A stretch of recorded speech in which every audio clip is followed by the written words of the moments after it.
ମାର୍କଣ୍ଡେୟ ପୁରାଣ ଶାଳମଳୀ ଦ୍ୱୀପ ଓ ଅଷ୍ଟକୁଳାଚଳଙ୍କ ବିବରଣ। ଏଥୁ ଅନନ୍ତରେ ଶୁଣ ଆହେ ନୃପବର, ଯାତନା ଯମଦଣ୍ଡ ଯେ ଦୁର୍ଗମ ପାର। 52 ଲକ୍ଷ ଯୋଜନ ଶାଳମଳୀ ଦ୍ୱୀପଟି, ତହିଁ ବେନି ଲକ୍ଷ ଜୁଣ ଅଛି ସିନ୍ଧୁ ଘୋଟି। ଦେଖିଲୁ ପୁଣ୍ୟ ସିନ୍ଧୁରେ ଟେକଇ ଲହଡ଼ି, ବଳୟ ପ୍ରକାରେ ପୃଥିବୀକି ଅଛି ବେଢ଼ି। ଶାଳମଳୀ ଦ୍ୱୀପକୁ ସେହୁ ଅଷ୍ଟାଦଶ ଜୁଣ, ଯେ ବଣ ସିନ୍ଧୁ ଭିତରେ ବିଜେ ନାରାୟଣ। ତେଣୁ ଯେ ପବିତ୍ର ମହା ଜଳ ପୁଣ୍ୟମୟେ, ତହୁଁ କମଳିନୀ ଦେବୀ ଉତ୍ପତ୍ତି ହୁଏ। ଏହି ସିନ୍ଧୁର ଭିତରେ ବିଜେ 49, ପ୍ରଚଣ୍ଡ ହୋଇଣ ବହେ ରଜନୀ ଦିବସ। ଘୋର ନାଦ ଗରଜନେ ବହଇ ପବନ, ଗର୍ଜନ ପଥେ ଲହଡ଼ି ଟେକି ଘନ ଘନ। 40 ଯୋଜନ ଯାଏ ବହେ ଘୋର ବାତ, ତେଣୁ ଉଡ଼ିବାରେ କାହୁଁ ନଦୀ ସଇ ପଥ। ପ୍ରଚଣ୍ଡ ପବନ ବହେ କରି ଘୋର ଧ୍ୱନି, ଝାଙ୍ଗି ଝାଙ୍ଗି ବହନ୍ତେ ଯେ କମ୍ପଇ ମେଦିନୀ। ତହିଁର ତଳରେ ଅଛି ବିଶାଳ ଭୂଧର, ବାତ ଘାତେ ପାଣି ସହ ବରସେ ପଥର। ଏକ ଏକ ପଥର ଯେ ମତ ବଜ୍ର ସମ, ତହିଁରେ ଯେ ଚାଲିବାକୁ କେ ଅଛି ସକ୍ଷମ। ରେଣୁ ଉଡ଼ିବାରେ ତହିଁ କିଛି ନ ଦିଶଇ, ବଜ୍ରାଘାତ ପ୍ରାୟ ତହିଁ ପଥର ବର୍ଷଇ। ପବନରେ ହାନ୍ଦୋଳଇ ମହାର୍ଣ୍ଣବ ପାଣି, ପ୍ରଚଣ୍ଡ ନଳ ଗର୍ଜେ ଅତି ବେଗେ ପୁଣି। ତାହା ଦେଖି ଯମଦୂତେ କହିଲେ ଆମ୍ଭଙ୍କୁ, ଆହେ ମୁନି ସାବଧାନ କର ଏ ପଥକୁ। ସେ ପ୍ରଳୟ ସିନ୍ଧୁ ଅଟେ ମହାବାତପୁର, ଯମ ପଥରେ ଦୁର୍ଗମ ଏହୁ ମହାଘୋର।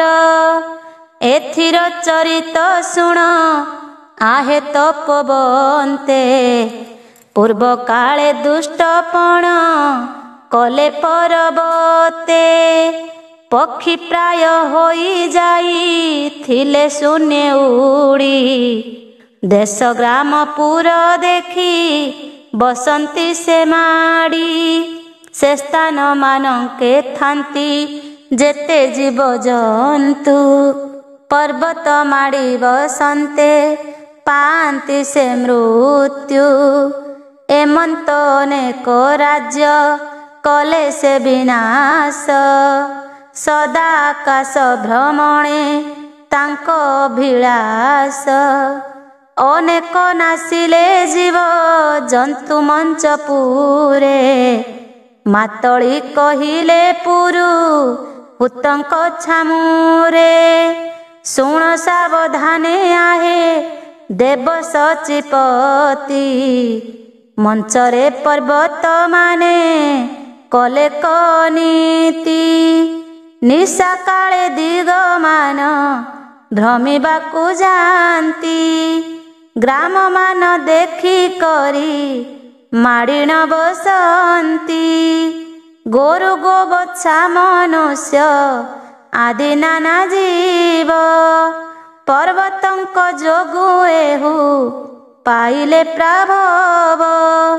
ଶୁଣି ପୁରୁହୁତ ପାଇ ମନେ ଗୁରୁ ସୁଖଙ୍ଗ, ততক্ষণে আরোহিলে ঐরাবত নাগ। করে বজ্র ধরিণ যে মঞ্চে বিজে কলে। ଚାରି ମେଘ ଅଣାଚାଶ ବାୟୁଛନ୍ତି ତୁଲେ। ପର୍ବତଙ୍କୁ ଦେଖି ମହା କୋପେ ମଘବାନ। ବଜ୍ରରେ ଛେଦିଲେ ତାହାଙ୍କର ଡେଣା ମାନ। ଭୁଜ ବାଟନ୍ତେ ଅଜ୍ଞାନ ହୋଇଲେ ସକଳେ। ପର୍ବତ ଖଞ୍ଜି ହୋଇଣ ରହିଲେ ଶୟଳେ। ମହା ଅଷ୍ଟକୂଳଗିରି ସୁରତିର ଭଏ। ସତ୍ୟ ମନାଇଣ ରକ୍ଷା କଲେ ତାଙ୍କ କାଏ। ପୂର୍ବ ଦିଗରେ ଉଦୟ ନାମରେ ଯେ ଗିରି। ଆଦିତ୍ୟ ଶରଣ ଗଲେ ଇନ୍ଦ୍ରେ ଭୟ କରି। ନୀଳଗିରି ଶ୍ରୀ ଜଗବନ୍ଧୁଙ୍କୁ ଆଶ୍ରା କଲା। ମନ୍ଦରଗିରି ବ୍ରହ୍ମାରେ ଶରଣ ପଶିଲା। ରହିଲା ଦୁର୍ଗାଙ୍କୁ ଆଶ୍ରେ କରି ବିନ୍ଧ୍ୟଗିରି। ମଳୟଗିରି ଆଶ୍ରୟ କଲା ବଜ୍ରଧାରୀ। ମନ୍ଦରଗିରିକୁ ରକ୍ଷା କଲା କକୁବେର। ପାର୍ବତୀ ରଖିଲେ ହିମ ବନ୍ତଗିରିବର। କୈଳାସଗିରିକୁ ଯେ ଶିବ ରକ୍ଷା କଲେ। ହେମନ୍ତ ଅଷ୍ଟଗିରି ଯେ ନିର୍ଭୟ ରହିଲେ। ମୈନାକ ନାମରେ ଯେ ଏକ ଗିରିବର।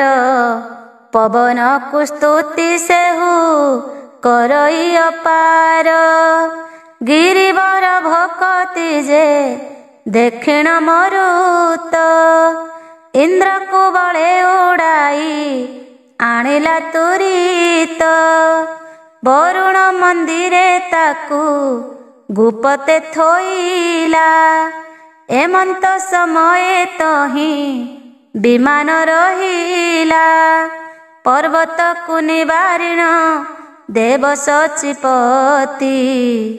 ଲେଉଟି ବିଜୟ କଲେ ପୁରବାରସ୍ୱତୀ। ଲବଣ ସମୁଦ୍ର ବରୁଣର ନିଜ ବାସ। ତହିଁରେ ଯାଇ ବରୁଣ ହୋଇଲା ପ୍ରବେଶ। ସେ ବରୁଣ ଦେବତାକୁ କହିଲା ସମୀର। ଏହି ମୈନାକଗିରି ଶରଣ ମୋହର। ଏହାକୁ ସମ୍ଭାଳ ତୋର ପୁରେ ଜଳପତି।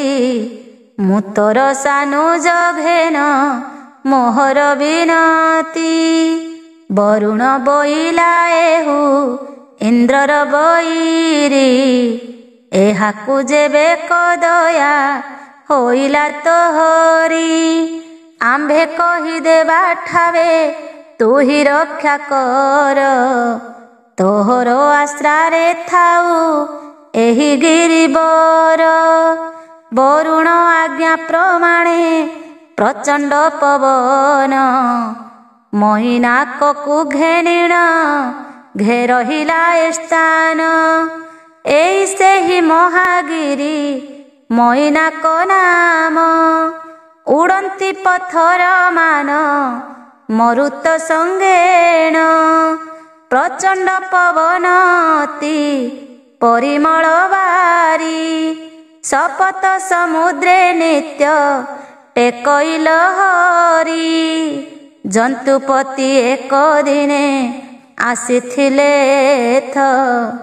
ପବନକୁ ପାଶେରାଇ କହିଲେ ମନ୍ତ। ତୁ ଦେବ ମରୁତ ରହି ଥାଅ ଏହି ଠାଇଁ। ପାପୀମାନଙ୍କୁ ତଣ୍ଡିବୁ କଷ୍ଟମାନ ଦେଇ। ଏତେ କହି ଯମ ଗଲେ ପୁର ସଂଯମନି। ଶୁଣ ସାବଧାନେ ମାର କଣ୍ଡ ମହାମୁନି। ଯେ ବଣ ଜନ୍ତୁ ମଞ୍ଚରେ ହୋଇଣ ଜନମ। ପାପରେ ଦିନ ନିଏ ନ କରେ କିଛି କର୍ମ। ଜଗନ୍ନାଥ ନାମରେ ନ କରଇ ବିଶ୍ୱାସ, କୋଟେ କପଟେ ପ୍ରାଣୀକୁ କରଇ ବିନାଶ। ସଭାରେ ବସିଣ ଯେହୁ କହେ ମିଥ୍ୟା ବାଣୀ, ପ୍ରକଟ କରଇ ଯେହୁ ଗୁପ୍ତ କଥା ଶୁଣି। ପ୍ରଭୁଙ୍କର ଯେଉଁ ଲୋକ କରଇ ପ୍ରମାଦ, ନିର୍ଦ୍ଦୋଷ ଲୋକକୁ ଯେହୁ ଚିନ୍ତେ ଅପବାଦ। ତେମନ୍ତ ପ୍ରାଣୀକୁ ଆମ୍ଭେ ଏହି ପଥେ ନେଉ, ଗଳାରେ ଫାଶ ଲଗାଇ ରଥେ ବସିଥାଉଁ। ରଥ ତଳେ ସେହୁ ପ୍ରାଣୀ ବନ୍ଧା ହୋଇଥାଇ, ପବନ ଯୋଗେ ବୁଲଇ ଅନ୍ତରାଳ ହୋଇ। ରଥର ଚକ ପରାୟ ବୁଲୁଥାଇ ବେଗେ, ପଥର ଉଡ଼ିଣ ପଡ଼ୁ ଥାନ୍ତି ତାହା ଅଙ୍ଗେ। ଧୂଳି ପଶି ଆଖିରେ ସେ ନ ପାରଇ ଚାହିଁ, ପାଷାଣ ଘାତରେ ଚୂନ ହେଉଥାଏ ଦେହି। ବତାସ କାଳରେ ଯେହ୍ନେ ଉଡ଼େ ବେଣା ମୁଠା, ତେସନ ଉଡ଼ଇ ସେହି ପାପି ଅଙ୍ଗ ଗୋଟା। କର ଚରଣ ତାହାର ନ ପାରେ ସମ୍ଭାଳି, ମୁଖରେ କେଶ ପଡ଼ିଣ ହୁଏ ଅନ୍ତରାଳି। ଧୂଳି ରାଶି ପାନ କରି ପୁରଇ ତା ପେଟ, ଅଜନ୍ତରୀ ହୋଇ ହେଉ ଥାଏ ଛଟପଟ। ନାସିକା ଶ୍ରବଣେ ତାର ପୁରଇ ପବନ, ଅତି ବୈକୁଲ୍ୟ ହେଉ ଥାଏ ତା ଜୀବନ। ଏପରି ଯାତନା ଏହି ମରୁତ ପଥଟି, ପାପୀ ଜନଙ୍କୁ ଏ ଅଟେ ଦୁର୍ଗମ ଅରିଷ୍ଟି। ଯେ ବଣ ପ୍ରାଣୀ ମାନେଟି ପର ଦୁଃଖେ ଦୁଃଖୀ, ଶତ୍ରୁ ମିତ୍ରଙ୍କୁ ଏକତ କରି ଯେହୁ ଦେଖି। ଜଗନ୍ନାଥ ଚରଣେ ଯେ ସେବେ ଏକ ମନେ, ଜୀବକୁ ଯେ ବିଷ୍ଣୁ ବୋଲି ଚିହ୍ନଇ ନୟନେ। ତେମନ୍ତ ପ୍ରାଣୀ ଏ ପଥେ ସୁଖେ ତରି ଯାଇ, ଆମ୍ଭ ସଙ୍ଗତରେ ହି ରଥେ ବସିଥାଇ। ତାହାକୁ ନ ଲାଗଇଏ ପବନ ପଥର, ଏତେ ବୋଲି ତହୁଁ ବାହି ନେଲେ ରହୁବର। ସାଗର ଜିଣି ରମ୍ୟକ ଦ୍ୱୀପରେ ପ୍ରବେଶ, ଭଣନ୍ତି ପୁଣ୍ୟ ଧ୍ୱନି ଶ୍ରୀ ମହାଦେବ ଦାସ। ଶୋଣିତ ସିନ୍ଧୁ ଓ ରମ୍ୟକ ଦ୍ୱୀପ ବିଷୟ ବର୍ଣ୍ଣନା। 60 ଲକ୍ଷ ଯୋଜନ ଯେ ଦ୍ୱୀପ ଅଟଇ, ଶୋଣିତ ସିନ୍ଧୁର ତଟେ ପ୍ରବେଶିଲୁ ଯାଇ। ସେ ଦ୍ୱୀପକୁ ଦ୍ୱିଗୁଣ ସେ ଜଳ ମହାନବ, ସେ ରଥ ଦୁର୍ଗମ କେହୁ କହି ତ ପାରିବ। ଅଛନ୍ତି ଅସଂଖ୍ୟ ନାଗ ବର ତହିଁ ଚାରି, ପଟାନ୍ତର ସେ ଅନନ୍ତ ନାଗଙ୍କର ସରି।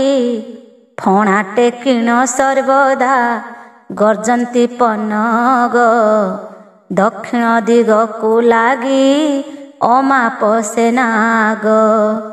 ଜଳ ଉପରେ ପହଁରି ଆସନ୍ତି ସେ ବେଗେ, ଗଗନ ପଥ ଘୋଟିଣ ଉଡ଼ନ୍ତି ପନଗେ। ମହା ମହା ସର୍ପ ଯେ ଜ୍ୱଳନ୍ତ ଅଗ୍ନିଶମ, ନିଶ୍ୱାସ ଛାଡ଼ନ୍ତେ ତେଜ ବିକାଶଇ ଧୂମ। ଫୁଫୁକାର ବଢ଼େ ଗରଜଇ ଅନର୍ଗଳ, ଅନଳ ଜ୍ୱାଳା ପରାଏ ଛାଡ଼ନ୍ତି ଗରଳ।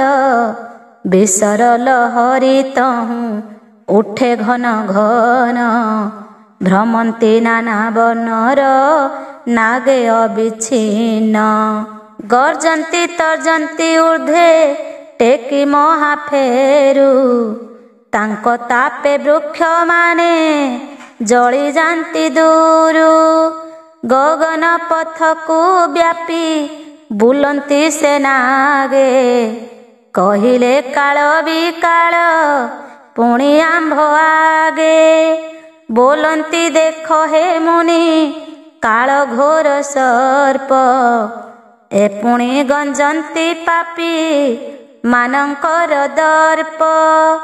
ଯେଉଁଠାରୁ ଆସି ସର୍ପେ ମିଳିଲେ ସ୍ଥାନେ, ତାହା କହୁଁ ଆମ୍ଭେମାନେ ଶୁଣ ସାବଧାନେ। ବାସୁକୀର ଭାରି ଯାଜେ ଅଟେ ଯଶୋଦରୀ, ଲକ୍ଷେ କପୁତ୍ର ତାହାର ଗର୍ଭୁ ଅବତରୀ। ଅତ୍ୟନ୍ତ ଅନର୍ଗଳ ହୋଇଲେ ସେ ସର୍ପେ, ମଞ୍ଚପୁର ଲୋକଙ୍କୁ ଯେ ଭକ୍ଷ ବଳ ସର୍ପେ।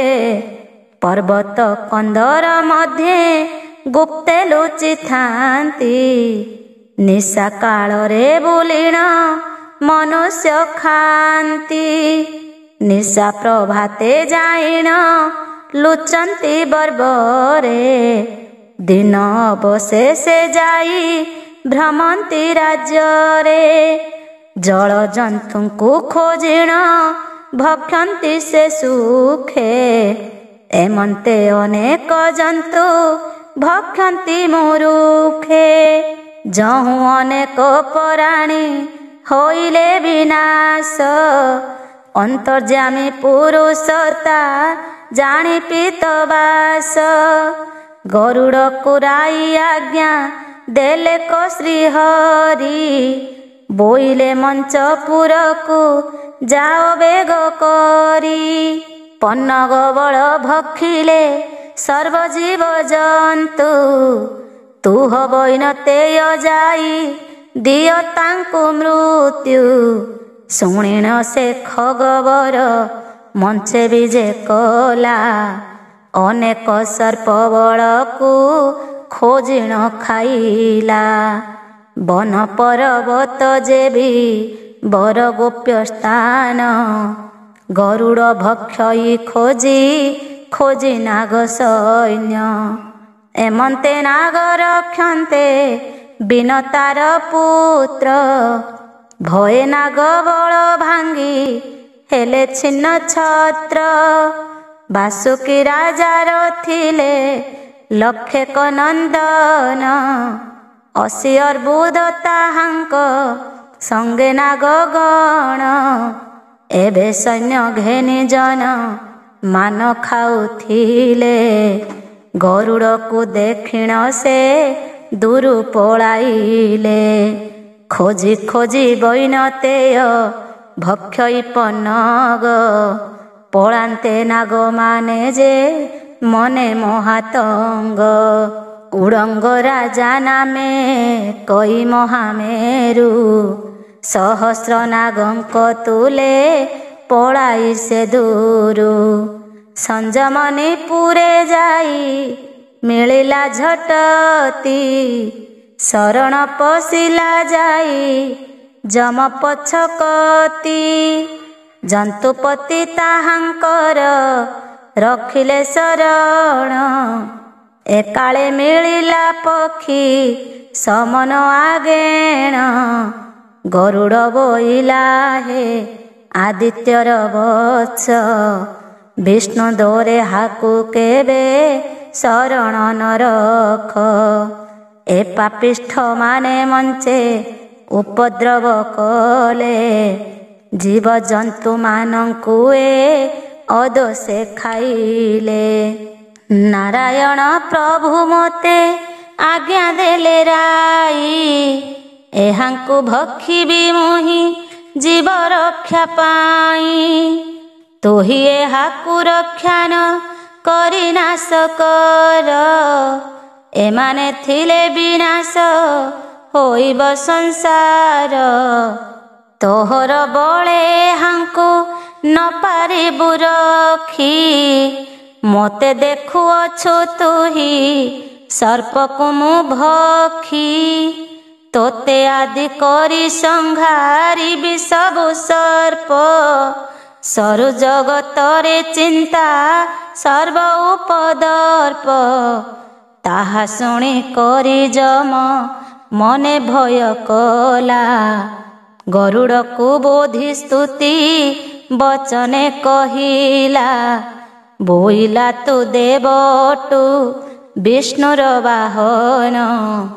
ଜୟ ଜୟ ଖଗ ଇନ୍ଦ୍ର ଭକତି ମୋ ଘେନ, ମୁଁ ଯେବେ ଜାଣନ୍ତି ସର୍ପେ ତୋହର ଦୋରେହା। ଶରଣ ରଖନ୍ତି କାହିଁ ପାଇଁ ମୁହିଁ ତାହା, ଶରଣ ରଖିଲି ଯାହା ଦେବି ମୁଁ କେମନ୍ତେ। ତୁହି ଦେବ ଏ ସଙ୍କଟୁ ରକ୍ଷା କର ମୋତେ, ଅରୁଣର ଜ୍ୟେଷ୍ଠ ତୁହି ମୋର ଅଟୁ ଭ୍ରାତ। ମୁହିଁ ଯେଣୁ ଅରୁଣର ଅଟଇ ସଂଗାତ, ତୁମହର ଜ୍ୟେଷ୍ଠ ମୁହିଁ ତୋହର ସାନୁଜ। ମୋହର ଯେ ମାନହାନି ତୋତେ ଅଟେ ଲାଜ, ମୁହିଁ ଏବେ ସର୍ପ ଘେନି ତୋହର ଶରଣ। ତୋ ଦେବ ଏହାକୁ ରଖ ଭକ୍ତି ମୋର ଘେନ, ଏହା ଶୁଣି ଦୟା କରି ବିନତାନନ୍ଦନ।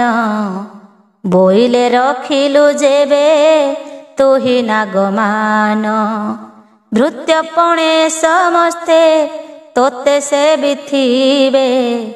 ତୁହି ଯହିଁକି ପେଶିବୁ ଏ ତହିଁକି ଯିବେ, ଆଜହୁଁ ସେବକ ତୋର ହେବେ କାଳ ସର୍ପ।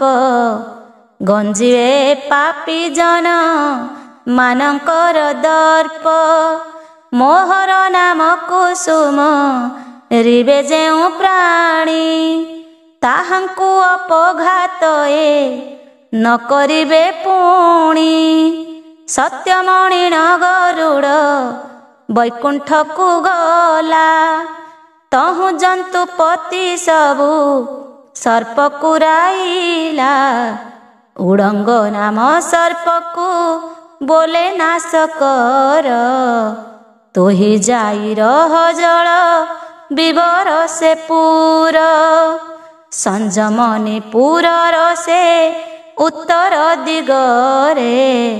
ମୃତ୍ୟୁପୁରରେ ସେ ଲୋକ ଆସିବା ମାର୍ଗରେ, ଜଳ ସମୁଦ୍ର ଦକ୍ଷିଣ ଦିଗକୁ ଯେ ଘେନି।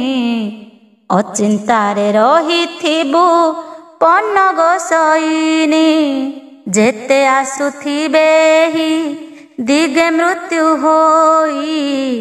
ପାପୀ ଦେଖି ତାକୁ ଦଣ୍ଡ ଦେବୁ କଷ୍ଟ ଦେଇ, ଶୁଣ ମହାରୁଷି ତହୁଁ ଯମର ବଚନେ। ଉରଗ ବଳ ଆସିଣ ରହିଲେ ସେ ସ୍ଥାନେ, କଳା ପନଗ ମାନଙ୍କୁ କରନ୍ତି ଆହାର। ପାପୀ ମାନଙ୍କୁ ଏ କଷ୍ଟ ଦିଅନ୍ତି ଅପାର, ଯେଉଁ ପ୍ରାଣୀମାନେ ମଞ୍ଚେ ହୁଅନ୍ତି ଜାତ। ବିଷ୍ଣୁଦେବ ତାଙ୍କର ଯେ ନୁହଁଇ ଭକତ, ଦେବା ଦିଆଇ ବାଜାର ଦୁଇ କଥା ନାହିଁ। ସଂସାର ଧର୍ମରେ ପୁଣି ନ ପଶିଲା ସେହି, ଅଗ୍ନି ଲଗାଇଣ ଯେହୁ ପୋଡ଼ଇବ ନଷ୍ଟ। ପର କୁଟୁମ୍ବକୁ ଯେହୁ କରଇ ଅନାଥ, ବିଶ୍ୱାସଘାତକ ପୁଣି ଅଟେ ଯେଉଁ ପ୍ରାଣୀ। ଦକ୍ଷିଣା ନଦିଏ ଯେହୁ ପୁରାଣକୁ ଶୁଣି, ସଂକଳ୍ପ କରିଣ ଯେହୁ ନଦିଅଇ ଦାନ। ପର କୀର୍ତ୍ତିମାନ ଯେହୁ କରଇ ହରଣ, ହେମନ୍ତ ଲୋକମାନେ ଯେ ଆସନ୍ତି ଏ ଦିଗେ। ନିଶ୍ଚୟ ପଡ଼ନ୍ତି ଏହି କାଳ ସର୍ପ ଆଗେ, ଦେଖିନି ବିଡ଼ ବାନ୍ଧିଣ ବାନ୍ଧନ୍ତି ଉରଗେ, ପାଦରୁ ତା ଶିର ଯାଏ ଭିଡ଼ନ୍ତି ସର୍ବାଙ୍ଗେ। ନାସିକା କାମୁଡ଼ି ତାର ପିଅନ୍ତି ରୁଧିର, ତୁଣ୍ଡ ବାଟେ ତା ପେଟକୁ ପଶେ ଅଜଗର। ଶରୀରେ ଘାରଇ ତାର ଜ୍ୱାଳା ବଳି ବିଷ, ଆକୁଳେ ଘାଣ୍ଟି ହୁଅଇ ପରାଣ ପୁରୁଷ। ଅନେକ ଦୂର ଯାଏ ସେ ବନ୍ଧା ହୋଇଥାନ୍ତି, ସଞ୍ଜମଣିପୁର ପରେ ମାଡ଼ିଣ ଆସନ୍ତି। ଏତେ କଷ୍ଟ ପ୍ରାଣୀମାନେ ପାନ୍ତି ଏହି ସ୍ଥାନେ, ଯେ ବଣ ପ୍ରାଣୀ ବର୍ତ୍ତଇ ହାଦେଶ ଦଜ୍ଞାନେ। ନାରାୟଣ ନାମକୁ ଯେ ଜପେ କରିଷ୍ଟ, ଆପणे ଦୁଃଖ ପାଇ ଯେ ଫେଡ଼େ ପର କଷ୍ଟ। ପରକୁ ପୀଡ଼ା ଦେବାର ଯାହାର ନଥାଇ, ବିଷ ଜ୍ୱାଳା ପଥେ ସେହୁ ସୁଖେ ଚଳି ଯାଇ। ଏତେ କହିବା ହୁଡ଼ାଇ ଦେଲେ କବିମାନ, ସପ୍ତ ସିନ୍ଧୁ ଗୋଟି ତହୁଁ ତରିଲୁ ବହନ। ରଜନୀ ପ୍ରାତରେ ଯାଇ ହେଲୁ ପରବେଶ, ଭଣନ୍ତି ପୁଣ୍ୟ ଧ୍ୱନି ଶ୍ରୀ ମହାଦେବ ଦାସ। ନିପ୍ରହି ବାନର ବୃତ୍ତାନ୍ତ ଓ ଅରୁଣ ଗଡ଼ୁରର ଶୁଦ୍ଧ। ମୁନିବର ବୋଲନ୍ତି ହୋ ଶୁଣ ନୃପବର, ଏହି ସାତ ଦ୍ୱୀପେ ସାତ ସମୁଦ୍ର ଭିତର। ଅଗମ୍ୟ ବନେ ଭୁବନ ଶୂନ୍ୟ ଅବସ୍ଥିତି, କଜଳା ହୋଇ ନ ପାରେ ତାର ଦୀର୍ଘ ପ୍ରତି। ନିପ୍ରହି ନାମରେ ଅଛି ଦକ୍ଷିଣେ ଜୀବନ, କହନ୍ତେ ଯେ ଅଗୋଚର ତହିଁର ବିଧାନ। ଯେ ବନରେ ପଶି ସଞ୍ଜ ବନିପୁରେ ଯାଇ, ତହିଁର ଦୁର୍ଗମ ବଚନେ କହିନୁ ହଇ। ନିବିଡ଼ ତରୁଲତାରେ ବନ ଅତି ଘୋର, ବିବିଧ ତରୁ ତହିଁରେ ଅଛଇ ଅପାର। ଅଗମ୍ୟ ବିପିନେ କିଛି ନୁହଇ ଯେ କଳି, ଲତାଙ୍କର ଗହଳେ ନ ଦିଶେ ଅଂଶୁମାଳି। ନାନା ବୃକ୍ଷ ମାନେ ତହିଁ ଅଛନ୍ତି ବୃଷାଳ, ତିଳେ ଛଡ଼ା ନାହିଁ ଯହିଁ ଅତି ଘଞ୍ଚ ଡାଳ। ଯୋଜନ ଓସାର ଦୀର୍ଘ ତାର 12 କୋଟି, ନ ପଡ଼ଇ ରବି ତ୍ରାସ ଊର୍ଦ୍ଧ୍ୱେ ଲତା ଘୋଟି। ବେନି ପାରୁଷରେ ବୃକ୍ଷ ମାନଙ୍କ ଗହଳେ, ପିମ୍ପୁଡ଼ି ଯିବାକୁ ପଥ ନାହିଁ ତହିଁ ତିଳେ। ଫଳ ପୁଷ୍ପେ ପୁରୀ ଅଛି ଦିଶେ ମନୋହର, ଆମ୍ବ ପଣସ ଦ୍ରାକ୍ଷା ଯେ କଦଳୀ ଅପାର। ନାରଙ୍ଗ କେଉଟ ବର କୋଳି ନାରିକେଳ, ଜମ୍ବିଳ ଖର୍ଜୁର ଗୁଆ କରମଙ୍ଗା ତାଳ। ବେଲ ଯେ ଅଁଳାଦି ଭାଲିଆ ହରିଡ଼ା, ଅସୁମାର ଅଛଇ ସେ ବନରେ ବାହାଡ଼ା। ଶାଳ ପିଆ ଶାଳ ଆଦି ସୁନାରୀ ମହୁଲ, ବାସଙ୍ଗ କେରେନ୍ଦା କୋଳି ପୁନାଗ ବଉଳ। ଟଭା ନାରଙ୍ଗ କମଳା ବଡ଼ ସାନ ଆମ୍ବ, କେନ୍ଦୁ କୋଚିଲାଉ ଆଉ ନିମ୍ବ ମହାନିମ୍ବ। ଜମ୍ବୁ ବାତା ପିୟସନ କୋଚିଲା ଖଇର, ଆଉ ତ ଯେ ପାଳ ଧୁଆ ନେଉଆ ଅପାର। ବଟ ଖଇର ଷଷ୍ଠ ସୁମାଳି ଭଇଁଚ, ଜାତି ଅଜାତି ବୃକ୍ଷରେ ଦିଶେ ଅତି ଘଞ୍ଚ।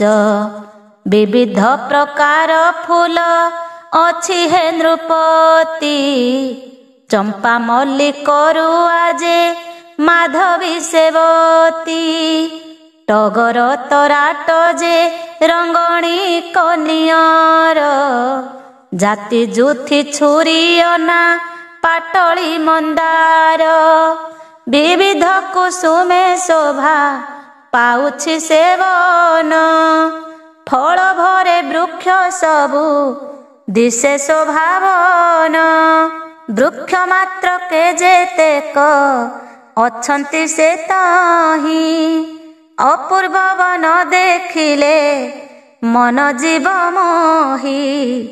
ମାନବ ଗୋଟିଏ ଜାଣ ନାହାନ୍ତି ଯେ ବନେ, ଖଗ ଜୀବ ମାନେ ରହିଥାନ୍ତି ଯେ ଗହନେ। ଶୁକ ପିକ ସାରି ଆଦି ମୟୂର ଡାହୁକ, କାମ କଣ୍ଟା ତିତିରି ବାୟସ ଗୃଧ୍ର ବକ। ହଂସ ହଂସରାଳି ବଣି ଉଦ୍ଧବ ଦଳିଆ, ଉଡ଼ନ୍ତି ଯେ ପଲ ପଲ କଙ୍କି ଗେଣ୍ଡାଳିଆ। ଡଗର ଗରଡ଼ିଆ ଯେ ବତିସା ଭଲ୍ଲୁକ, କୁକୁଟ କପୋତ ଆଉ ବିହଙ୍ଗ ମକୋକ। ଗୁଣ୍ଡୁରି ଭଦଳିଆ ଯେ ବସନ୍ତ ଚଢ଼ାଇ, ସୁନ୍ଦର ପତଙ୍ଗ ଯେତେ ଗଣନା ନ ଯାଇ। ଉଡ଼ନ୍ତି ବସନ୍ତି ପୁଣି ଭାସନ୍ତି ସୁସ୍ୱର, ମଧୁପ ଭ୍ରମର ଆଦି କରନ୍ତି ଝଙ୍କାର। ମଶା ଡାଉଁଶ ଆଦି ଯେ ବିରୁଡ଼ି ଗହନ, ମାତଙ୍ଗ ମାନଙ୍କ ଗଦେ ଉଛୁଳଇ ବନ। ବିବିଧ ପୁଷ୍ପରେ ଲତା ସୁନ୍ଦର ଦିଶନ୍ତି, ଫଳ ଭରେ ଡାଳ ମାନେ ଭୂମିରେ ଲୋଟନ୍ତି। ଉତ୍ସର୍ଗରେ ତରୁବର ଶୋଭା ଦିଶେ ଅତି, ମୂଳରୁ ଯେ ଅଗ ଯାଏ ଡାଳ ଜନ୍ତା ଜନ୍ତି।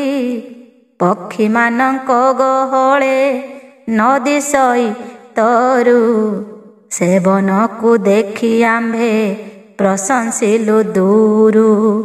ଦୂତକୁ ଯେ ପଚାରିଲୁ ଏକେ ବଣ ତୋଟା, ଏତେ ଦୂରେ ଦେଖିଲୁ ସୁସଞ୍ଚ ଭୂମି ଗୋଟା। ଡଗର ବୋଇଲେହି ନୁହଇ ସୁସଞ୍ଚ, ତପୀଙ୍କ ସୁସଞ୍ଚ ଏହା ପାପୀଙ୍କ ପ୍ରପଞ୍ଚ।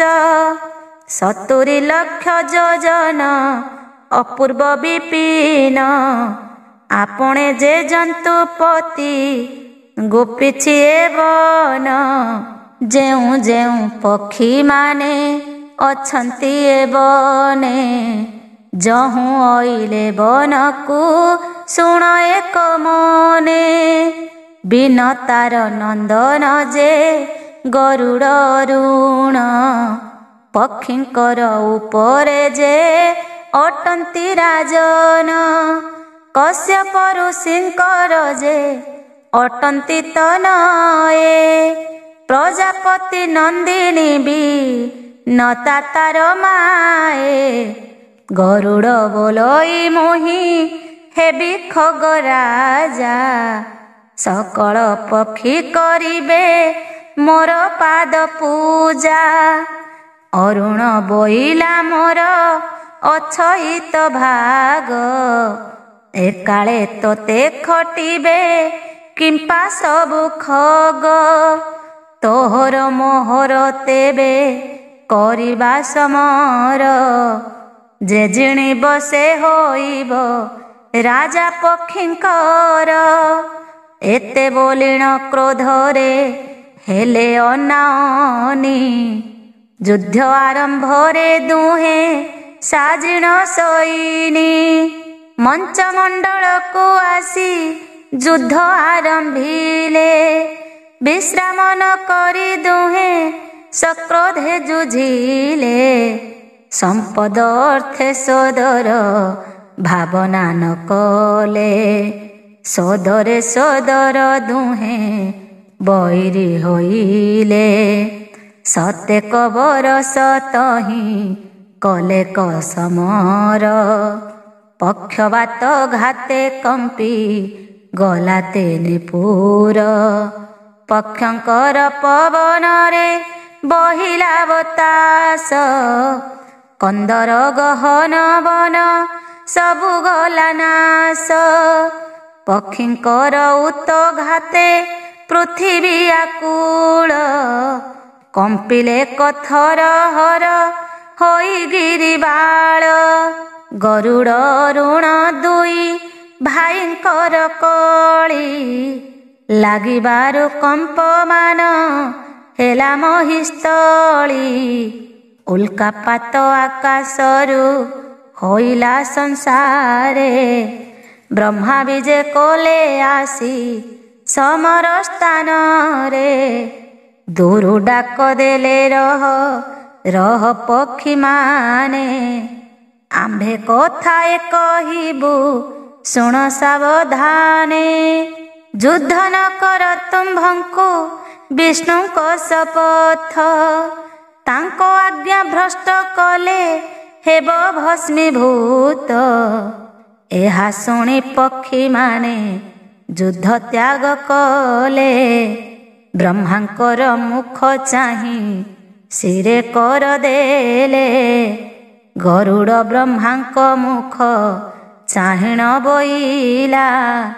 ତୁମ୍ଭେ ଜଣେ ବିଜେ କଲ ଭଲ ତ ହୋଇଲା। ଆମ୍ଭ ଦୁହିଁଙ୍କ ଅନର୍ଥ ବୁଝିବା ଗୋସାଇଁ। ଜ୍ୟେଷ୍ଠ କନିଷ୍ଠ ଆମ୍ଭେ ଯେ ଅଟୁବେନି ଭାଇ। ଜ୍ୟେଷ୍ଠ କନିଷ୍ଠ ଏପରି ସବୁଠାରେ ଅଛି। ବିଚାର କରିଲେ ଧର୍ମ କାହାଠାରେ ଗଛି।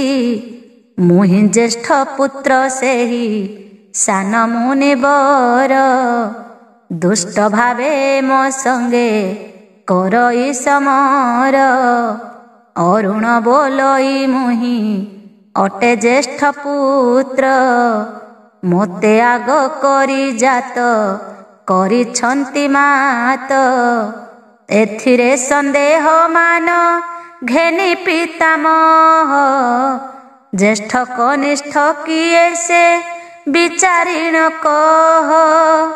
ବିଧାତା ବୋଇଲେ ଆମ୍ଭେ କହୁ ସତ୍ୟବାଣୀ।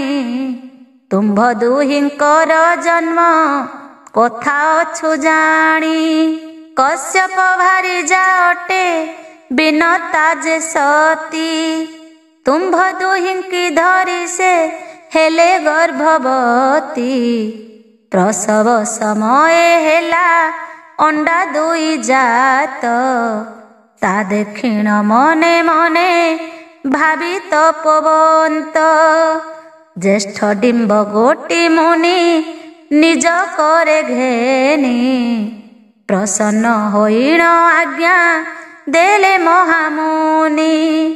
ବୋଇଲେ ଏଥିରୁ ଯେହୁ ହେବ ଅବତାର। ପକ୍ଷୀଙ୍କ ଉପରେ ସେହୁ ହେବ ମୁନିବର।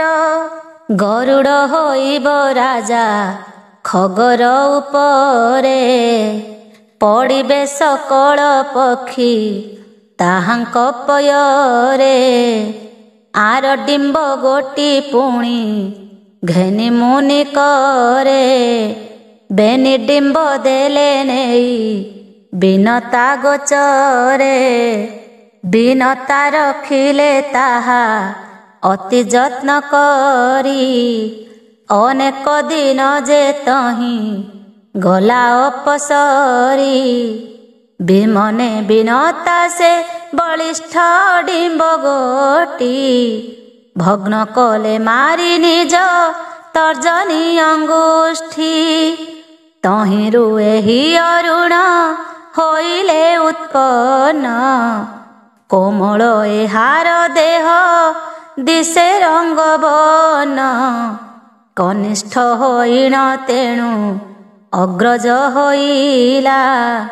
ଏ ଗରୁଡ଼ ପୁଣି କିଛି ଦିନେ ଉପୁଜିଲା ପିତା ତୁମ୍ଭର ବଚନ ବୋଲି ଅଛି ଯାହା, ଯେଣୁ କରି ଏ ଗରୁଡ଼ ହେବ ନର ନାହା। ଏତେ ବୋଲିଣ ବିଧାତା ପକ୍ଷୀ ଇନ୍ଦ୍ରପଣେ, ଗରୁଡ଼ର ଶିରେ ଶାଢ଼ୀ ବାନ୍ଧିଲେ ତକ୍ଷଣେ। ଶାଢ଼ୀ ଦେଇ କରି ଧାତା ଗଲେ ନିଜ ପୁରୀ, ଅରୁଣ ଦେଖି ତାହାକୁ ମନେ ଦୁଃଖ କରି। ଲାଜେ ବାହୁଡ଼ିଲା ଆପଣାର ସୈନ୍ୟ ଘେନି, ପ୍ରବେଶ ହୋଇଲା ଯାଇ ପୁର ସଞ୍ଜମଣି।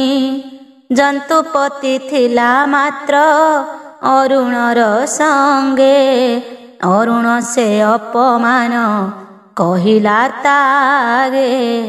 ବୋଇଲା ମୈତ୍ର ଶୁଣ ମୋହର ବଚନ, ସମ୍ପଦ ଅର୍ଥେ ସଦରେ ହେଲା ଭିନ୍ନ ଭିନ୍ନ। ପିତା ମହାରୁଷି ଯୁଦ୍ଧେ ହରାଇଲେ ମୋତେ, ଯଥାର୍ଥ ବାକ୍ୟେ ମୁଁ ଲାଜ ପାଇଲି ଜଗତେ। ତେଣୁ ମୋର ସୈନ୍ୟ ଘେନି ଅଇଲି ତ ପାଶ, ତୋତହୁଁ ମୈତ୍ର ମୋର ନାହିଁଟି ବିଶ୍ୱାସ। ବିପତ୍ତି ସମୟେ ମିତ୍ର ପାଶେ ଯିବା ଧାଇଁ, ଧର୍ମଶାସ୍ତ୍ରରେ ତ ତାହା ଲିହି ଅଛି ବିହି। ଏବେ ଆହେ ମୈତ୍ର ମୋ ସୈନ୍ୟକୁ ସମ୍ଭାଳ, ମୁହିଁ ଯାଉଅଛଇ ସେ ଅରୁଣ ମଣ୍ଡଳ। ଯେ ତୋହର ଲୋକ ସିନା ସେ ମୋହର ସୈନ୍ୟ, ଏ କଥାରେ ନାହିଁ ଆଉ ଜାଣ ଭିନ୍ନ ଭିନ୍ନ। ଯହୁଁ ମୈତ୍ର ଅଟଇ ପ୍ରାଣର ସମାନ, ତୁମ୍ଭେ ମୈତ୍ର ସମ୍ଭାଳି ଯାଅ ମୋର ସୈନ୍ୟ। ସାରଥି ପଣେ ତୋହର ପିତା ରଥେ ଥିବି, ଜଗତର ହାନି ଲାଭ ସମୟ ଦେଖିବି। ଜନ୍ତୁପତି ବୋଇଲା ତ ସୈନ୍ୟ ଲାଗେ ମୋତେ, ତୁମ୍ଭେ ସଦା ରହିଥିବ ପିତାଙ୍କର ରଥେ।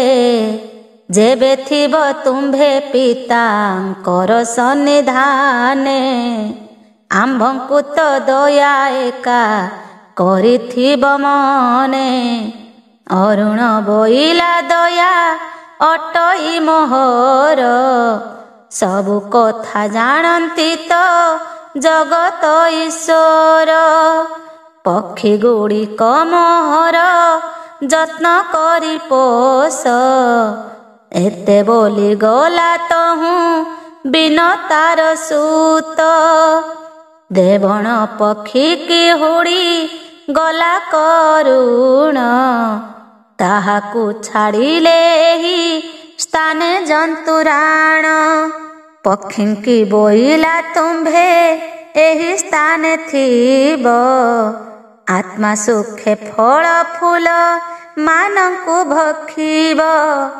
ଆବର କଥାଏ ତୁମ୍ଭେ ଶୁଣ ପକ୍ଷୀ ମାନେ, ଜନ୍ତୁ ଆତ ଜାତ ହେଉ ଥାନ୍ତି ଏହି ବନେ। ପାପୀ ଜନ ମାନଙ୍କୁ ଦେଖିଲେ ଦେବ ଦଣ୍ଡ, ଥଣ୍ଟ ଘେନି କରିବ ତା ଦେହ ଖଣ୍ଡ ଖଣ୍ଡ। ପାପୀ ମାନଙ୍କୁ ଚିହ୍ନିବ ତୁମ୍ଭେ ଯେଉଁ ମତେ, ତହିଁର ଶକୁନ ଆମ୍ଭେ କହିବା ଯୁକତେ। ପୁଣ୍ୟଙ୍ଗ ପୁତ୍ୟୁଜ୍ଜଳ ପାପୀ ଯେ ମଇଳା, କାଳ ପାଶ ସଦା ଥାଇ ତାହାଙ୍କର ଗଳା। ଏମନ୍ତ ପାପୀ ଲୋକଙ୍କୁ ଦେଖି ଦଣ୍ଡ ଦେବ, କାଳ ବିକାଳ ଉପ୍ରୋଧ କେବେ ନ କରିବ। ଏତେ କହି ଯମରାଜା ଛାଡ଼ିଗଲେ ଏଥେ, ତେଣୁ ପକ୍ଷୀମାନେ ରହି ଥାନ୍ତି ଏ ପଥେ। ବଦନ୍ତି କାଳ ବିକାଳ ଶୁଣ ମହାମୁନି। ମଞ୍ଚେ ଦେହ ବହି କରି ହୋଇଲେ ଅଜ୍ଞାନୀ। ଧର୍ମ ପୁରାଣ ଜେନର ନ ଶୁଣଇ କନେ। ଦେବତା ଇଷ୍ଟ ବୋଲି ସେ ନ ଚିହ୍ନଇ ଜ୍ଞାନେ। ମୁଖେ ହରି କଥା ନ କହି ଯେଉଁ ଜନ। ଛନ୍ଦ କୂଟ ମାୟାରେ ସେ ନିତ୍ୟ ନିଏ ଦିନ। ଭିକ୍ଷୁକ ଜନକୁ ଯେହୁ କରଇ ନିରାଶ। ଆଶ୍ରିତ ଲୋକ ଦେଖି ଯେ କରେ ଉପହାସ। କଳି କରି ବଚନ ଯେ କହଇ ପରକୁ। ଦାଣ୍ଡ କଳି ଆଣଇ ଯେ ଆପଣା ଘରକୁ। ରବିବାର ଦିନ ଯେହୁ ଭକ୍ଷଇ ଆମିଷ। ଗ୍ରହଣ ସମୟେ ଯେହୁ କରେ ରତିରସ। ବିଷ୍ଣୁ ବାସରେ ଯେ ଜନ ଭୁଞ୍ଜଇଟି ଅନ୍ନ। ବୃହସ୍ପତି ବାରେ ଯେହୁ ବିକଇ ସୁବର୍ଣ୍ଣ। ଏମନ୍ତ ବାଣୀ ଏମନ୍ତ ପ୍ରାଣୀ ଯେବେ ମନରେ ପୋଷଇ। କାଳକୂଟ ଜାଣି ତାହା ଦେହରେ ଘାରଇ। ଏ ଗହନ ପକ୍ଷୀଙ୍କର ମୁଖରାବ ବାଣୀ। ଶରୀର ତାର କାତର ହୁଅଇ ତା ଶୁଣି। ପବନ ବିହୁନେ ତାର ଦେହୁ ବହେ ଝାଳ। ତ୍ରିପଣ୍ଡବ ହୋଇ ଆତ୍ମା ହୁଅଇ ବିକଳ। ଶରୀର ଆକୁଳ ହୁଏ ଗୁଳୁ ଗୁଳି ଖାଏ। ଏ ଫଳ ପୁଷ୍ପ ତାହାକୁ ଦିଶେ ବିଷ ପ୍ରାଏ। ବାଇଡଙ୍କ ଫଳ ଆସି ପଡ଼େ ତା ଉପରେ। ମାଂସ ତାହାର ମିଳାଇ ପଡ଼ଇ ମହୀରେ। ବିନ୍ଧଇ ଗାତ୍ର ତାହାର ପଡ଼େ ଚିନ୍ତା କତି। କୀଟ କାଟନ୍ତି ତାହାର ହୁଏ ସେ ବିକୋତି। ପଛକତି ଆସି ପକ୍ଷୀ ଖାଆନ୍ତି ମାଉଁସ। ବିକଳେ ଘାଣ୍ଟି ହୁଏ ତା ପରାଣ ପୁରୁଷ। ଜନ୍ତୁପତି ମଶା ଗଣ ଗଣ ଗଣ ଉଡ଼େ। ବଳ ମହୁ ପୋକ ବିନ୍ଧି ଦିଅନ୍ତି ଦୁଇ ଗୋଡ଼େ। ଏହାଙ୍କର ବିନ୍ଧାରେ ତା ଦେହ ହୁଏ ହାଣି। ଚାଲି ନ ପାରି ସେ ଢଳି ପଡ଼ଇ ଧରଣୀ। ତେତେବେଳେ ବେଢ଼ନ୍ତି ଯେ ଆସି ଖଗପଲ। ହାଣନ୍ତି ଥଣ୍ଟ ଘାତରେ କରି କଲବଲ। ମାଂସକୁ ଖାଆନ୍ତି ଖୋଳି ତାର ଚକ୍ଷୁ ବେନି। ଥଣ୍ଟରେ ଯେ ଖଣ୍ଡ ଖଣ୍ଡ କରଇ ଗୁଧ୍ରଣୀ।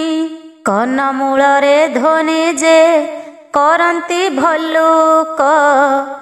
ଉଦରକୁ ଖୋଲି ଖୋଲି ଖାଆନ୍ତି ଶୋଷକ। ଖାଆନ୍ତି ଯେ ନାନା ଦୁଃଖ ଦେଇ ପକ୍ଷୀମାନେ।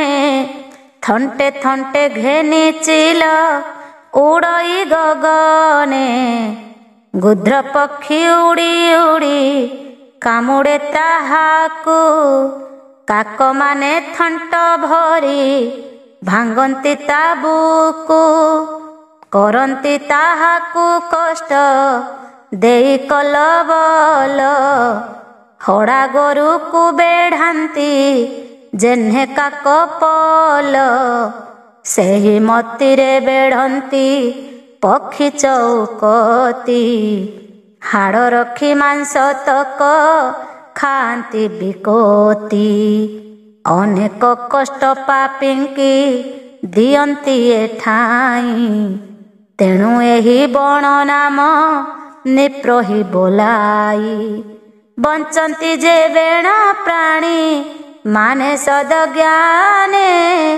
ଶୁଣନ୍ତି ଯେ ଧର୍ମଶାସ୍ତ୍ର ମାନତ ସମନେ ଶାସ୍ତ୍ର ଶୁଣି ରହି ସେ ସନ୍ତୋଷ ମନରେ ପାପକୁ ଡରି ସେ ଜନ ଧର୍ମେ ଆଶ୍ରା କରେ ବିକଳ ହୁଇ ଯେହୁ ପର ଦୁଃଖ ଦେଖି ଆହା କରଇ ଯେ ନର ଦେଖିଲେ ନିର୍ମାଖି ସେ ପ୍ରାଣୀ ମାନଙ୍କୁ ଏଥେ କିଛି ନାହିଁ ଭୟ ଏ ପକ୍ଷୀ ଦିଶନ୍ତି ତାଙ୍କୁ ଇଷ୍ଟ ବନ୍ଧୁ ପ୍ରାୟ ନିଶ୍ଚିନ୍ତେ ଡରି ଯାଆନ୍ତି ଏ ନିପ୍ରହିବନ ଏତେ ବୋଲି ଦୂତେ ତହୁଁ ବାହିଲେ ବିମାନ ନିପ୍ରହି ଜିଣି ଦକ୍ଷିଣ ଦିଗକୁ ଗମନ ମହାଦେବ ଦାସ ଏହା କରିଲେ ରଚନ। କାଳାନ୍ତ କବଟ କଥା କହୁଛନ୍ତି ମାରକଣ୍ଡ ଶୁଣ ନୃପତି ସେଠାରୁ ବିମାନ ଚଳିଗଲା ଊର୍ଦ୍ଧ୍ୱଗତି ବେନି ଲକ୍ଷ ଯୋଜନ ଯେ ଅନ୍ତରିକ୍ଷେ ଗଲୁ ସଞ୍ଜୀବନୀ ପୁରେ ଯାଇ ପ୍ରବେଶ ହୋଇଲୁ ଦେଖିଲୁ ସେହି ଭୁବନ ଦିଶେ ଧର୍ମମୟ ତେଜବନ୍ତ ଦିଶଇ ସେ ଶୁଦ୍ଧ ସୂର୍ଯ୍ୟ ପ୍ରାୟ ସେହିପରି ଦିଶଇ ସେ ସଞ୍ଜୀବନୀ ପୁର ସଂକ୍ଷେପିତା କହିବାକୁ କି ଶକ୍ତି ମୋହର ଶୂନ୍ୟରେ ରହିଛି ସୁବିଶାଳ ବଟ ବୃକ୍ଷେ କାହିଁ ଲାଗି ନାହିଁ କିଛି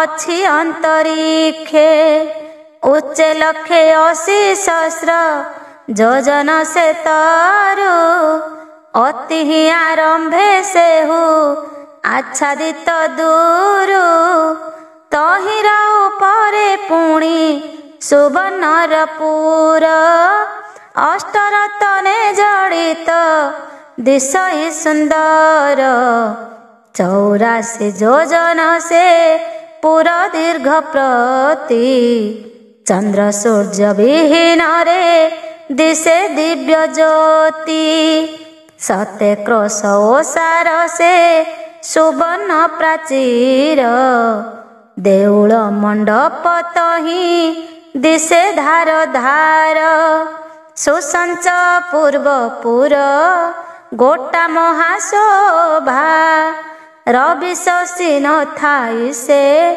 ଦିଶେ ବଡ଼ ପ୍ରଭା ଆମ୍ଭ ଆଗେ କହିଲେ ସେ ଯମଦୂତ ବେନି ଦେଖିବା ମହାମୁନିଏ ପୁର ସଞ୍ଜୀବନୀ ଅନ୍ତରିକ୍ଷେ ମାର୍ଗେ ରହି ଅଛି ଯେଉଁ ବୃକ୍ଷ ଏ କାଳାନ୍ତ କବଟଇ ଅଟଇ ପ୍ରତ୍ୟକ୍ଷ ନିଆଶ୍ରୀ ହୋଇଣ ରହି ଅଛି ଶୂନ୍ୟ ପଥେ ସଞ୍ଜୀବନୀ ପୁର ରହି ଅଛି ତାର ମାଥେ ଅସଂଖ୍ୟ ମହିମା ଅଟେ ଏ ବଟ ବୃକ୍ଷର ବଳବନ୍ତେ ରହିଛି ଏ ଅତି ଭାରା ଭାର ରହିଲା ଯେପରି ବୃକ୍ଷ ଗୋଟାଏ ଥିଆସି କହିବା ହୋ ତାହା ତୁମ୍ଭ ଆଗେ ମହାରୁଷି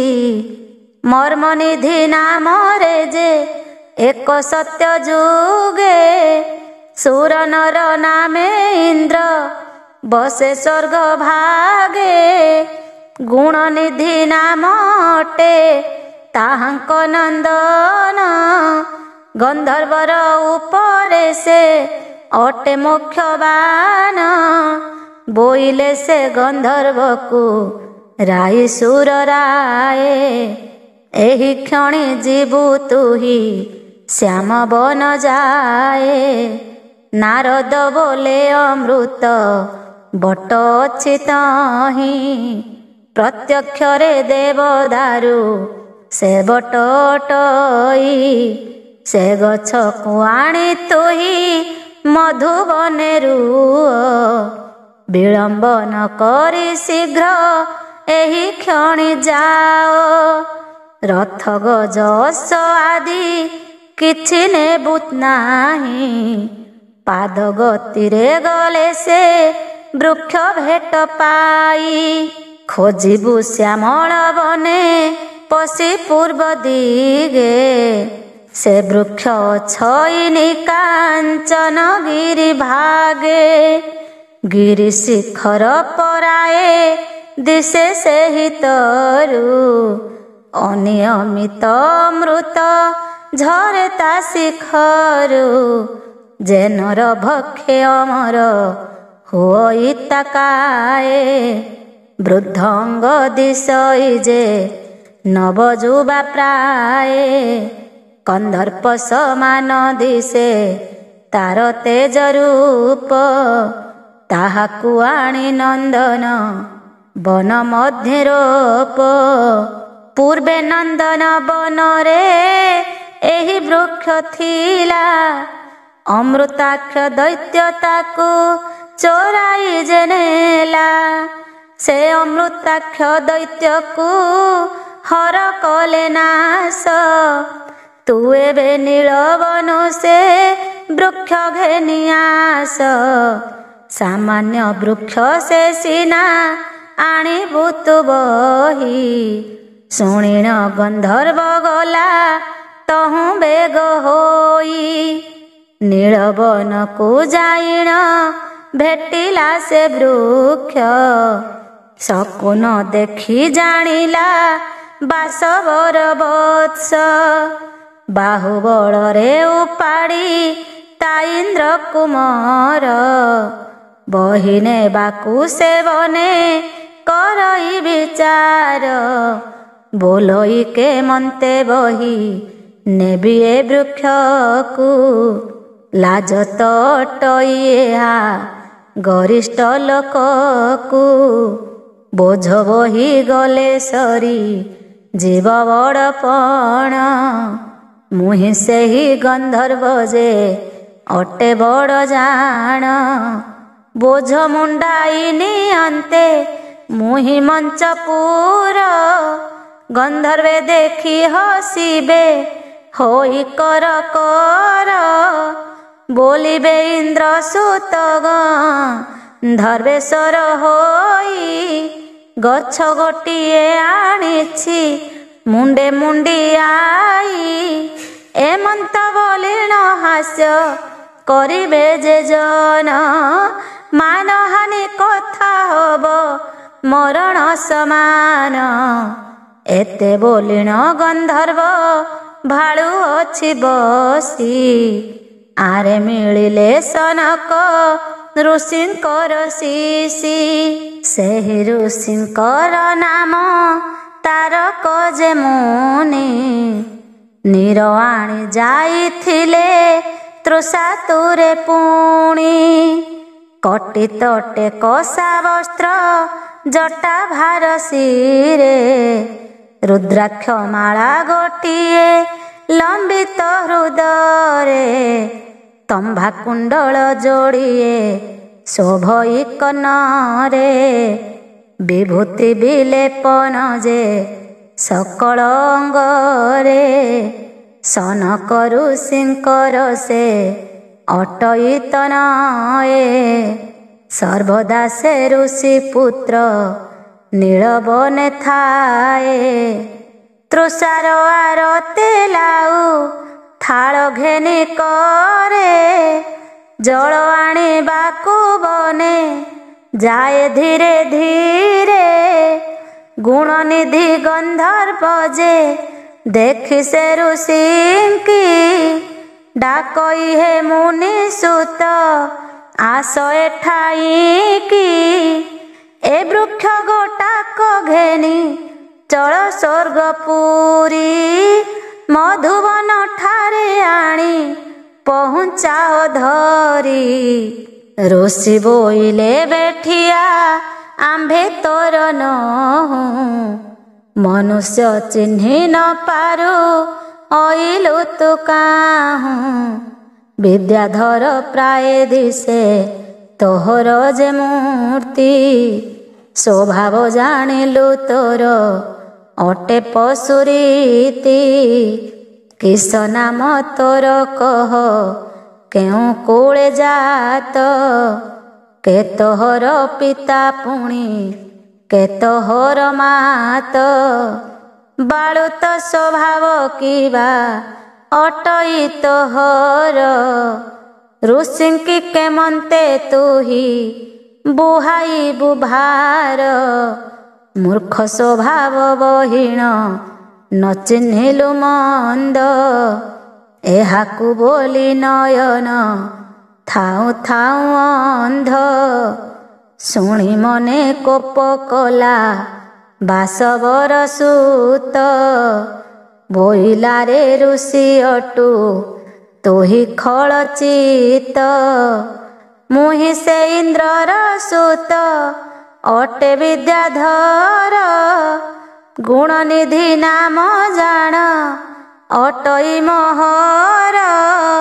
ପେଶିଲେ ଅମୃତ ବଟ ଅର୍ଥେ ସୁରେଶ୍ୱର, ରୋପିତ ହୋଇବ ଏହା ନନ୍ଦନ ବନର। ତୁ ନେଇଣ ଏହି ବୃକ୍ଷ ଥୋଇ କରି ଆସ, ନହିଲେ ତ ଯତିପଣ ହୋଇବ ବିନାଶ।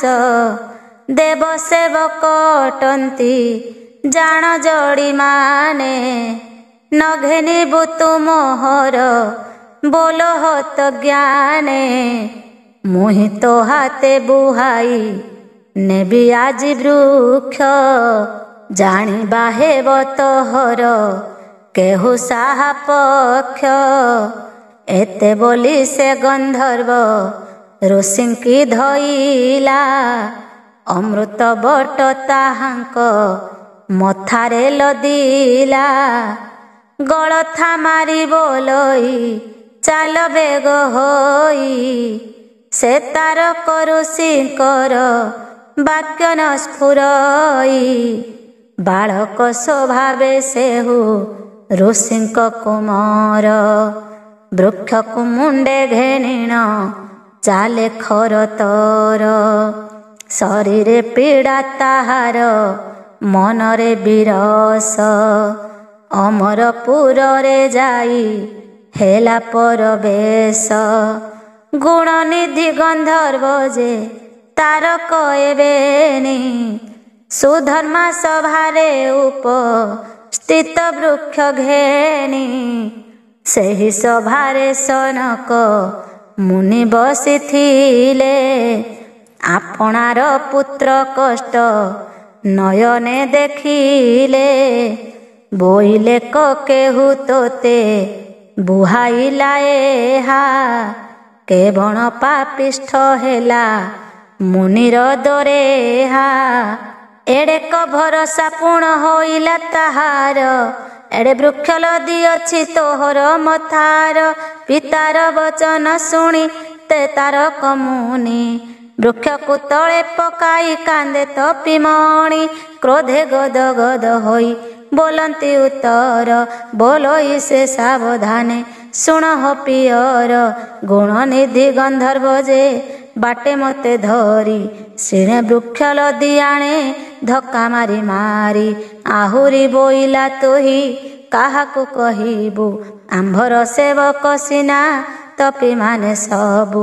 ଏତେ ବୋଲିଣ ମୁଣ୍ଡରେ ଲଦିଲା ସେ ବୃକ୍ଷ, କେହୁ ନଥିଲାରୁ ସେହୁ ବଡ଼ ନିରପେକ୍ଷ। ଗୁଳୁ ଗୁଳି ଉଠିବାରୁ ପୋଡ଼େ ମୋର ମୁଣ୍ଡ, କନ୍ଧରେ ଶିର ଲାଗିଣ ହେଲା ଏକ ଖଣ୍ଡ। ଅଣ୍ଟା ବସି ଯାଇ ଘୋଳି ହୁଏ ମୋର ତନୁ, ଏତେକ ବୋଲି ବିକଳେ କାନ୍ଦେ ଋଷି ଶୁନୁ। ପୁତ୍ରର ବିକଳ ଦେଖି କ୍ରୁଦ୍ଧ ମହାଋଷି, ଗୁଣନିଧି ଗନ୍ଧର୍ବକୁ ଚାହିଁଲେ ଆକ୍ରୋଶୀ। ବୋଇଲେ ପାମର ଆରେ କେଉଁ ବୁଦ୍ଧି ତୋର, ପୁତ୍ରକୁ ବୋଝ ବୁହାଇ ଆଣିଲୁ ମୋହର। ଏଡ଼େ ଭରସା ତୋହର କେଉଁ ବଡ଼ ପଣେ, ତପିଙ୍କି ଏପରି କଷ୍ଟ ଦେଉ ଅକାରଣେ। ସୁରପତି ଏହି କଥା କହିଲା କି ତୋତେ, ଏଡ଼େକ ଗର୍ବ ତୁହିରେ ବହୁ କି ନିମନ୍ତେ। ମୋହର ପୁତ୍ରର ହାତେ ବୁହାଇଲୁ ବୃକ୍ଷ। ତୁହି ବୃକ୍ଷେ ଗୋଟିଏ ଏକ ଓଜା ପ୍ରତ୍ୟକ୍ଷ। ନାମ ହେବ ତୋହର ଯେ କାଳାନ୍ତ କବଟ। ସ୍ଥାବର ରୂପ ହଇଣ ପାଅ ବଡ଼ କଷ୍ଟ। ନିରାଶ୍ରୟ ହଇଣ ତୁ ଶୂନ୍ୟ ଥିବୁ ରହି। ମହାଭାର ଗୋଟିଏ ତୁ ମୁଣ୍ଡେ ଥିବୁ ବହି। ଗୁଣ ନିଧି ଗନ୍ଧର୍ବରେ ଶୁଣ ଆମ୍ଭ ବାଣୀ। ସଞ୍ଜୀମନୀ ପୁରକୁ ତୁ ଯାଅ ଏହି କ୍ଷଣି। ଯମକୁ ଅଙ୍ଗିରା ଋଷି କଲେ ମହାକୋପ। ନମସ୍କାର ନ କଲାକ ଦେଲେ ଗୁରୁ ସାପ। ବୋଇଲେ କୋ ଆମ୍ଭେ ଯେଣୁ ଅଟୁ ଦେବ ଗୁରୁ। ତୁକେ ବଣ ବଡ଼ ପଣେ ପ୍ରଣାମ ନ କରୁ। ରାକ୍ଷସଙ୍କ ସଙ୍ଗେ ଗୋଷ୍ଠୀ ହୋଇଲେ କତୋର। ଅସୁରଙ୍କ ପ୍ରକୃତି ତୁ ବହୁ ନାଶ କର। ଗୁରୁଙ୍କୁ ମାନ୍ୟ ଭକତି ନହୁ ଯେ ଯୁକତେ। ଏତୋହର ଭୁବନ ସେ ପଶୁ ଭୂମି ଗତେ। ଏତେ ବୋଲି ଗଲେ ନିଜ ପୁରକୁ ବାହୁଡ଼ି। ସଞ୍ଜୀମନୀ ପୁର ସ୍ୱର୍ଗୁ ପଡ଼ିଲା କଛିଡ଼ି। ତୁହିଆରେ ଗୁଣ ନିଧି ବୃକ୍ଷ ରୂପ ଧରି। ଅଧା ସ୍ୱର୍ଗରୁ ଧର ସେ ସଞ୍ଜୀମନୀ ପୁରୀ। 84 ଯୋଜନ ଯେ ସଞ୍ଜୀମନୀ ପୁର। କଳି ଦର୍ପରେ ବସିବ ଶରୀରେ ତୋହର। ତୁହି ମୁଣ୍ଡିଆଇଥିବୁ ସେହି ସ୍ୱର୍ଗପୁରୀ। ସ୍ଥାବର ରୂପକୁ କଳ୍ପ ପରିଜନ୍ତେ ଧରି। ଯେତେବେଳେ ପୁଣି ନୂଆ ପୃଥିବୀ ହୋଇବ। ଯେତେବେଳେ ଧାତା ପୁଣି ଜ୍ଞାନ ତୋତେ ଦେବ। ଏବେ ତୁହି ବେଗ ହୋଇ ଯାଅ ବିଦ୍ୟାଧର। ଅଧା ସ୍ୱର୍ଗରୁ ଧର ସେ ସଞ୍ଜୀମନୀ ପୁର। ଶୁଣି ସୁରପତିର ଯେ ନସ୍ଫୁରଇ କିଛି। ମୁନିଙ୍କର କୋପ ଦେଖି ସ୍ତବନ ହୋଇଛି। ବିଚାରଇ ପୁତ୍ର ମୋର ଯାଉଅଛି ନାଶ। ମୋତେ ନିକି ମହାଋଷି ବହିଛନ୍ତି ରୋଷ। ଏମନ୍ତ ବିଚାର କରି ମନେ ଆଖଣ୍ଡଳ। ଏଥୁ ଅନନ୍ତରେ କଥା ଶୁଣ ତପିଶୀଳ। ଗୁଣନିଧି ଗନ୍ଧର୍ବ ଯେ ଋଷି ଆଜ୍ଞା ପାଇ। ଦକ୍ଷିଣ ଦିଗକୁ ଚଳେ ବୃକ୍ଷ ଦେହ ବହି। ଅନ୍ତରିକ୍ଷ ମାର୍ଗେ ଯାଇ ରହେ ଶୂନ୍ୟପୁରେ। ସଞ୍ଜୀମନୀ ପୁର ତାର ବସିଲା ଶିରରେ। ଶୁଣିଲଟି ମହାମୁନି ଏଥିର ବ୍ୟବସ୍ଥା। ଆତ୍ମାର ବଡ଼ିମା ପଣେ ପାଇଲା ଅବସ୍ଥା। ବଡ଼ପଣ କଲା ଯେଣୁ ସୁରପତି ବଳା। ନ ବହିଲା ତୁଳାକୁ ସେ ବହିଲା କଷିଳା। ମୂର୍ଖ ଜନ ମାନଙ୍କର ଏ ସନକ ଗତି। ଫୁଲାଇଣ କରି ନିଜ ବ୍ୟବହାର ହରାନ୍ତି। ଗୁଣ ନିଧି ଗନ୍ଧର୍ବ ତ ଅଟେ ହିତରୁ।